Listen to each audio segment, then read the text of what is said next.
Àquele que está sentado no trono e ao Cordeiro, sejam dados o louvor, a honra, a glória e o domínio pelos séculos dos séculos. Amém. Louvado seja o nome de nosso Senhor e Salvador Jesus Cristo. Irmãos, ontem pela manhã amanheci rouco, completamente rouco. Melhorei agora pela tarde, de forma que estou poupando um pouco a minha voz por causa disso. Apesar de poupar, ela está audível, né? E eu peço aos irmãos que orem pelo pregador, porque é uma incumbência muito grande. Deus precisa nos ajudar para que possamos chegar até o fim na pregação da sua palavra. Oremos silenciosamente.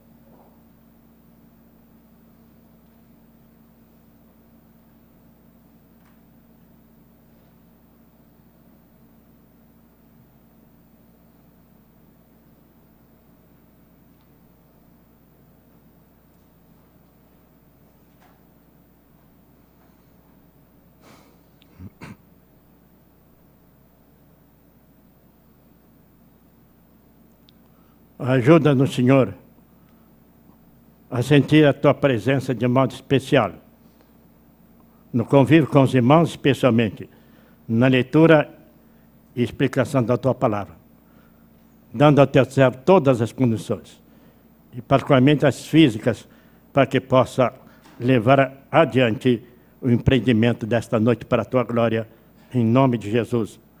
Amém. Essa rouquidão é fruto de um resfriado, de maneira, meus irmãos, que eu continuo ainda com coriza. Estou aqui com o lenço, os irmãos não se perturbem se de vez em quando tiver que usá-lo. Creio que os textos devem estar, como acostumadamente, ou não estão, precisariam estar. Não estão. Onde é que estão os textos que nós precisamos distribuir?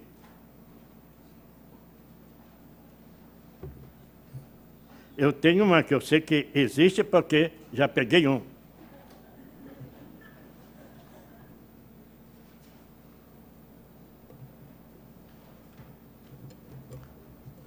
Mas antes disso, os irmãos, então, vão ter que assinalar, ou melhor, separar um texto de Lucas capítulo 17. Não vai ser lido nesse momento, não, mas no momento próprio. Lucas capítulo 17.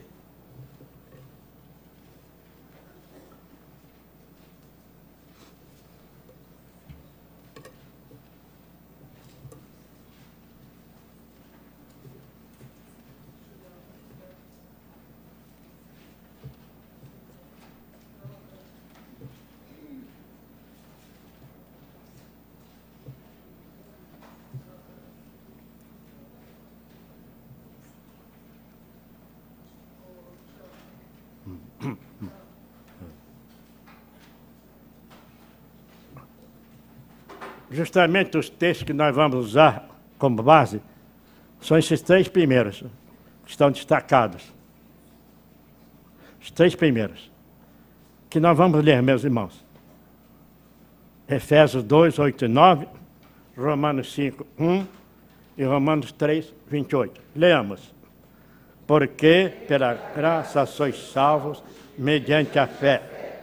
E isto não vem de vós, é dom de Deus, não de obras, para que ninguém se glorie. Justificados, pois, mediante a fé, temos paz com Deus, por meio de nosso Senhor Jesus Cristo. Concluímos, pois, que o homem é justificado pela fé, independentemente das obras da lei. Nós preferimos, meus irmãos, mesmo dentro daquela temática que está sendo abordada, ter como tema justamente o que foi o original, isto é, aquele que foi destacado durante a Reforma. Sola fide, Somente a fé. Somente a fé. Irmãos, irmãs, Lutero, como sabemos, foi um monge agostiniano, muito preocupado com a sua salvação. Ele se angustiava muito por causa disso, chegando a realizar muitas e muitas penitências para se aliviar desse alto senso de culpa que ele possuía. Como sabemos também, só estamos relembrando, um dia ele recebeu a incumbência de tomar conta da biblioteca no mosteiro, onde se encontrava o índex, local onde eram depositados os livros, cuja leitura era proibida pela igreja. Só os teólogos teriam acesso a ela, a esses livros. Entre esses livros estava um exemplar da Escritura Sagrada. Não sei se Lutero se considerava teólogo naquela ocasião, mas o fato é que ele teve esse exemplar da Bíblia na sua mão e começou a lê-lo com muita avidez. Foi no meio dessa leitura que ele acabou descobrindo o ensino paulino da justificação pela fé. E essa descoberta trouxe-lhe na ocasião, mas muito, muito conforto. Como sabemos, essa doutrina passou a ser a sua predileta, tanto nas aulas quanto nas suas pregações. E durante a Reforma, essa doutrina da justificação pela fé se tornou a espinha dorsal de seus ensinos basilares. Sola fide, isto é, somente a fé. A doutrina aponta para a exclusiva suficiência da fé como instrumento para a salvação do pecador. Mas não é qualquer fé. Há várias acepções de fé.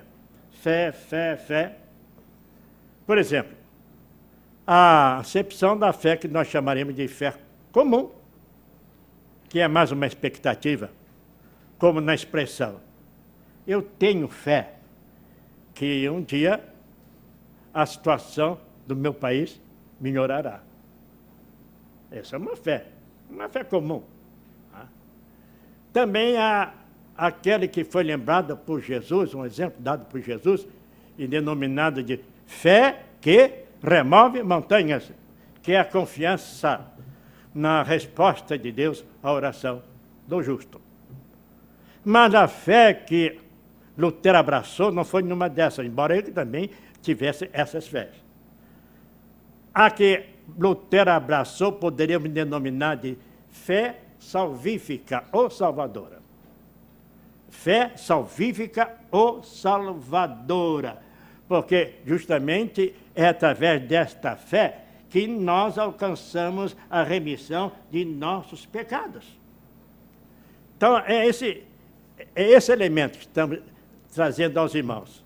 Quando falamos fé, somente a fé, que justifica, estamos nos referindo à fé salvífica. Não a fé que remove montanhas, que também temos, como crentes. Mas a fé que nós vamos agora examinar. Vamos então usar os textos que acabamos de ler, aqueles que nós acabamos de ler, que nos ajudarão a conhecer quais os principais atributos desta fé. A fé salvífica, a fé salvadora, a fé que leva à remissão de nossos pecados. Alguns dos principais atributos. Vamos apenas examinar 3. A fé salvadora é, primeiramente, um instrumento de Deus. Você pode repetir? Um instrumento de Deus. Ou é instrumento de Deus. Não é não. É instrumento de Deus, mais definidamente. A fé salvadora é instrumento de Deus. Lemos há pouco que a fé é aquele elemento pelo qual chegamos à remissão de nossos pecados. Efésios 2, 8 e 9. Porque, pela graça, sois salvos mediante a fé. Mediante a fé. É um instrumento de Deus, a fé, para que alcancemos a nossa salvação. Mediante a fé. O sentido literal do pronome, que no original do grego do Novo Testamento é dia, 3 letrinhas, né? Dia. Né? O sentido original deste pronome que antecede ao substantivo fé, o sentido literal seria o de por meio de, através de, dia. Está aqui traduzido por mediante, mediante. Dá todas as acepções, todos os sentidos, levam à ideia de instrumentalidade. Leva mediante, através de, por meio de, leva a ideia de instrumentalidade. E outra coisa interessante, a expressão está em ênfase, porque colocada no final da frase. Mediante a fé, vem no final da frase. Vamos fazer um parênteses para trazer um pouco de cultura do grego do Novo Testamento. Grego do Novo Testamento. Na sintaxe do grego do Novo Testamento, a ênfase de uma frase está nas extremidades, no princípio e no final. Notada especialmente no final. Vou repetir. Na sintaxe do grego do Novo Testamento, a ênfase de uma frase está nas extremidades, especialmente no final. Nesta frase, ênfase primeira, pela graça, que está no início. E ênfase, que é a ênfase mais forte, mediante a fé. O autor, então, quis colocar mais destaque, mais peso neste final. Porque o destaque maior, é o peso maior, é a ênfase maior, mediante a fé. Até através do reconhecimento gramatical, chegamos à conclusão de que a fé é um instrumento. E nós dissemos que é um instrumento de Deus.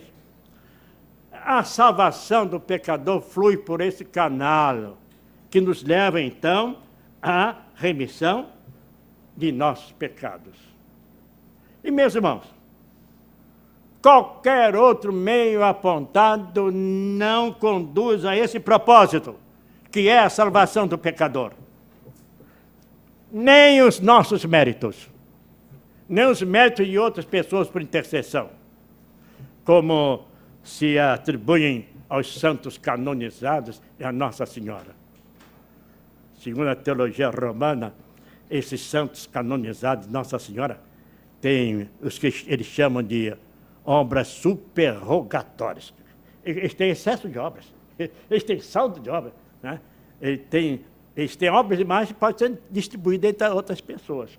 Nem essas obras conduzem, meus irmãos, as obras nossas que não temos, nem as obras dos santos da Nossa Senhora ou qualquer outra pessoa, canonizada ou não, nos conduz à salvação.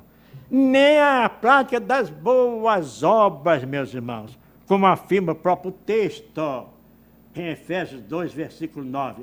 Não de obras, para que ninguém se glorie.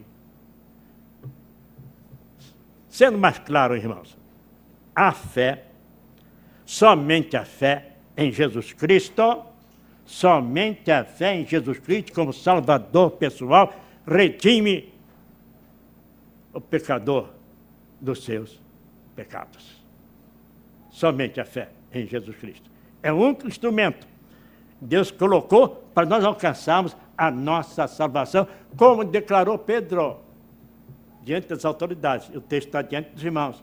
Em Atos 4, versículos 11 e 12, que nós vamos ler. Este Jesus é pedra rejeitada por vós, os construtores, a qual se tornou a pedra angular.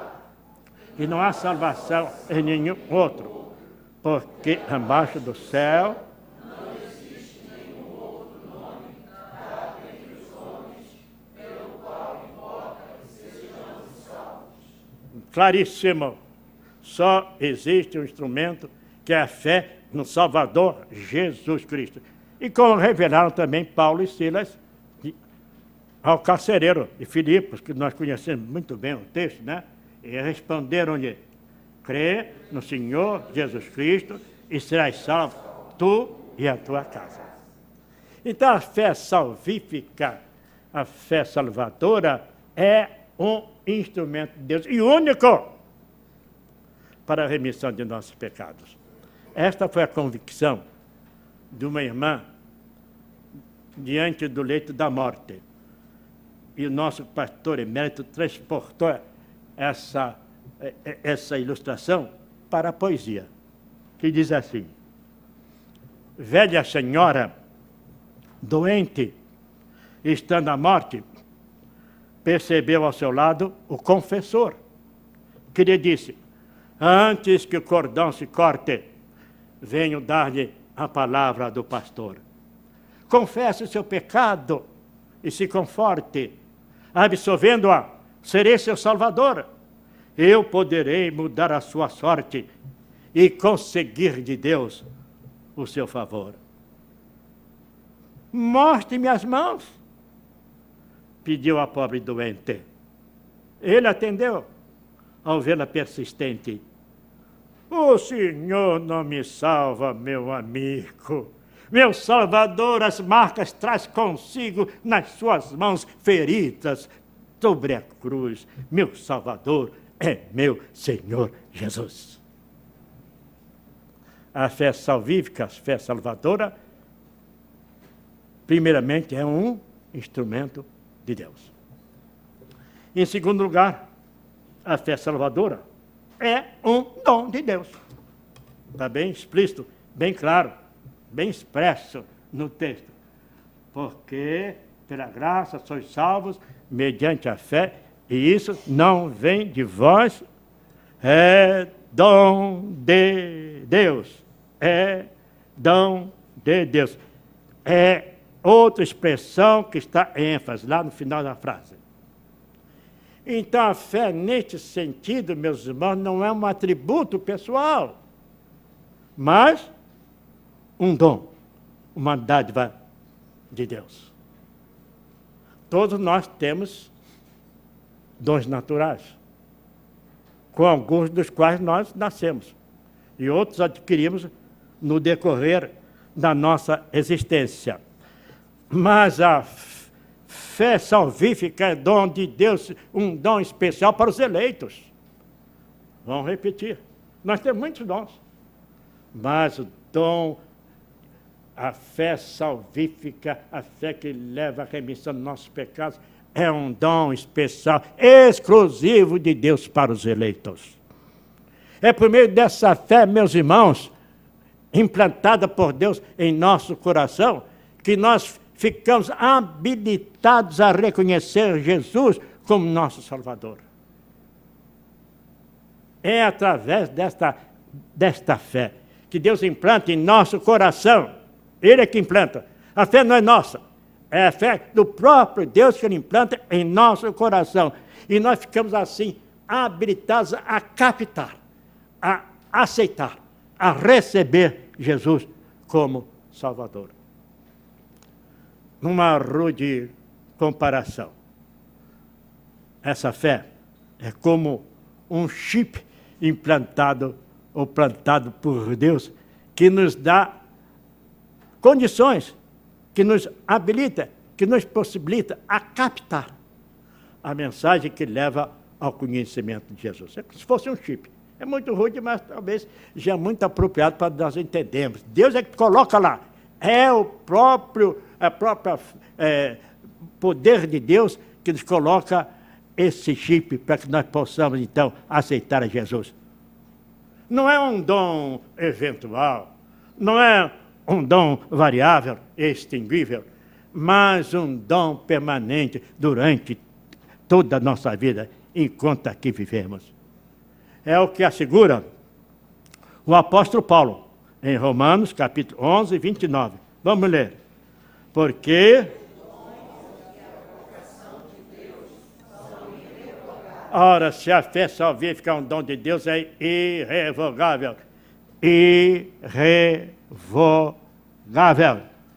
É por isso que o eleito tem a certeza da sua salvação, porque ele sabe que não depende de um atributo pessoal, mas de um dom de Deus, a fé, que vindo lá do Pai Celeste é irrevogável. Ninguém, seja quem for, e que poder tiver, conseguirá separar desse dom, fruto do amor de Deus. Como assevera o próprio Paulo, em Romanos 8, versículos 38 e 39. Vamos ler.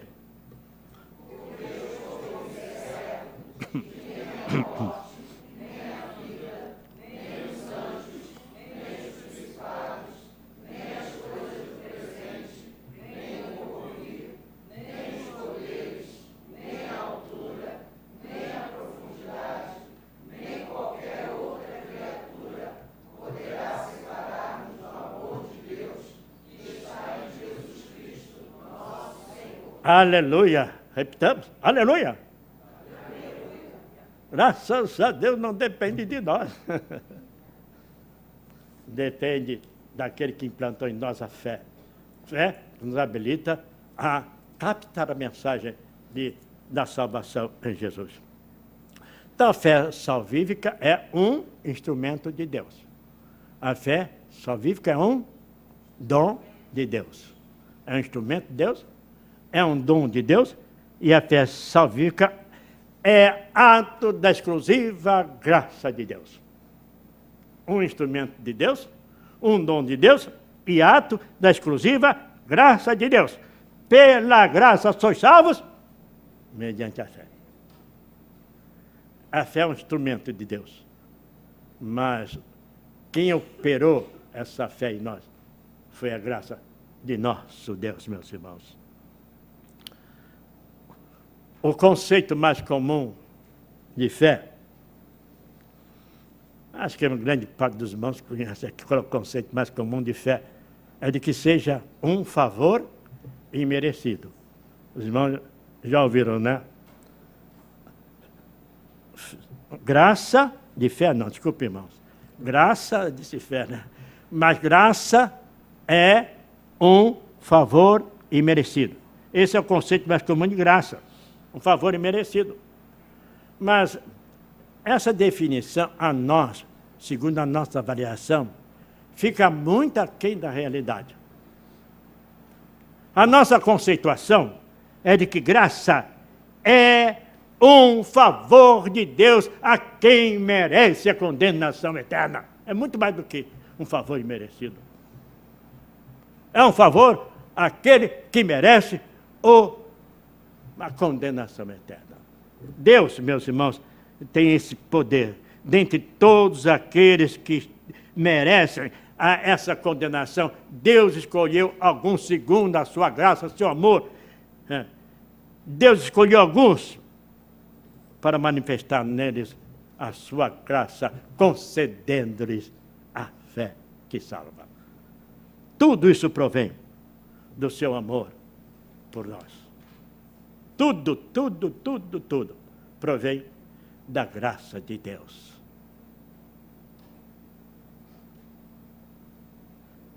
Meus irmãos, não há em nós nenhum mérito. Não há em nós nenhum mérito. Só temos deméritos. O mérito é todo do Senhor e da sua graça, que nos deu esse instrumento, este meio, tudo pela sua graça. Por isso, não cabe em nós, meus irmãos, a atitude de certo ufanismo evangélico de nos considerarmos privilegiados por ter alcançado a salvação em Cristo, em detrimento de outros que não a possuem. Eu repito, não há mérito nenhum em nós, Somos salvos pela graça. Por isso não cabe a nós esse ufanismo dizendo que eu estou salvo pela graça do Senhor, enquanto todos estão perdidos por aí. Não há nenhum mérito da nossa parte, meus irmãos. Nós só temos deméritos e merecemos a condenação. A nossa postura diante da manifestação da graça de Deus é a de completa genuflexão, joelhos em terra, bem semelhante daquele leproso. Aquele leproso que foi curado por Jesus ao retornar à presença do Senhor. E agora vamos lá ler o texto em Atos 17. Os irmãos que abriram vão chegar a Atos capítulo 17. Lucas. Eu disse Lucas, né? Lucas 17, versículos 15 e 16.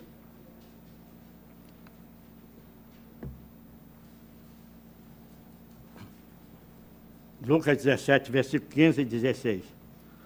Um dos 10, vendo que fora curado, voltou, dando glória a Deus em alta voz, e postou-se com o rosto em terra aos pés de Jesus, agradecendo-lhe, e este era samaritano. Essa que deve ser a nossa postura diante da misericórdia, da graça, da bondade de Deus.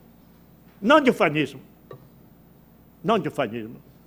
É a atitude genuflexa daquele que sabe que não merece nada a não ser a condenação e foi alcançado pela graça de nosso Deus. Aquele leproso foi o único que, além de voltar curado, voltou também salvo por sua fé submissa. E grato ao Senhor que lhe disse: levanta-te, a tua fé te salvou. Então, irmãos, a fé salvífica nos leva a reconhecer que o perdão de nossos pecados é um ato e fruto da graça de Deus. E que só pela graça de Deus nós herdamos a vida eterna. Só pela graça de Deus nós herdamos a vida eterna. E a conclusão que nós chegamos para o nosso conforto é aquela mesma de Paulo, que nós vamos ler em Romanos 5, versículos 1 e 2. Romanos 5, versículos 1 e 2. Justificados, pois, mediante a fé, temos paz com Deus, por meio de nosso Senhor Jesus Cristo, por intermédio de quem tivemos igualmente acesso pela fé a esta graça, na qual estamos firmes e gloriamos na esperança da glória de Deus. Aleluia! Mais uma vez, irmãos, aleluia! Aleluia! Não depende de nós, se dependesse de nós, nós estaremos eterna e infalivelmente perdidos. Mas depende da graça, da bondade e da misericórdia de Deus, que implantou essa fé salvífica no nosso coração, para que seja instrumento e meio da graça de Deus para alcançar-nos com a sua misericórdia. Vamos terminar com uma poesia do nosso pastor emérito, que está justamente inspirada no texto de João 1, 16, né? Porque todos nós temos recebido da sua plenitude e graça sobre graça. Diz assim a poesia: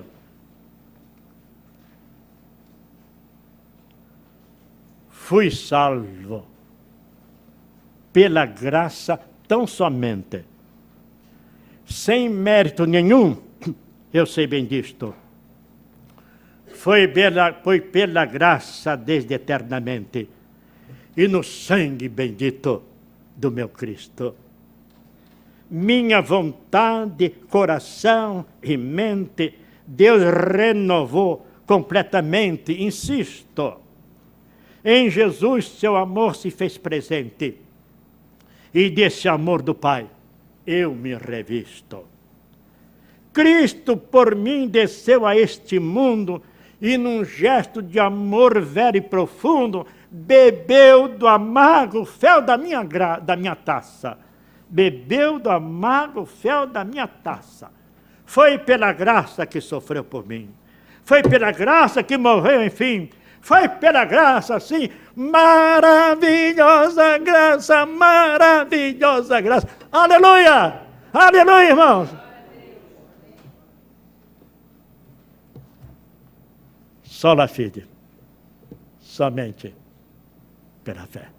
Louvado seja o nome de nosso Senhor e Salvador, Jesus Cristo. Amém.